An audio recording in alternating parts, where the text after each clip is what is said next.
Atilla Bey günaydın. Günaydın.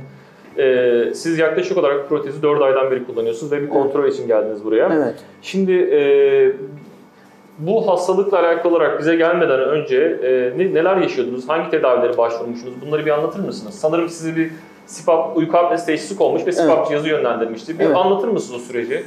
İşte gece yaralar hep nefesim kesiliyordu. Devamlı yani uykum kesiliyordu. Boğularak kalkıyordu nefes almak için. İşte uyku testine gittim. Orada 2 sefer uyku testinde gece makine yapmam gerekiyor o basınç ayarlamaları için. Peki uyku apnenizin derecesi neydi? Onu bir hatırlıyor Çok musunuz? ağır. Çok ağırdı. Ama makinesiz yapmam imkansız dediler bana. İlla makine takmam. O zaman siz muhtemelen ağır şiddetli uyku apnesindeniz. Peki sonra makinenin basıncının ayarlanması için sizi bir daha tekrardan uyku testine alır. O zaman neler yaşadınız? Uyuyamadım makineyle. Sabaha kadar yani iğne yaptılar, uyku ilacı, uyku hapı aldım. O halde uyuyamadım yani. Yani size uyku ilacı verilmesine rağmen uyuyamadınız. O basınçta alışamadım. Bir tuhaf geldi. Anladım.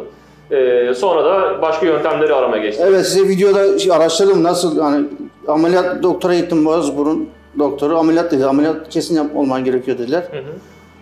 Ameliyat olmak istemedim. Sizi YouTube'da gördüm. Geleyim bir şey yaptım.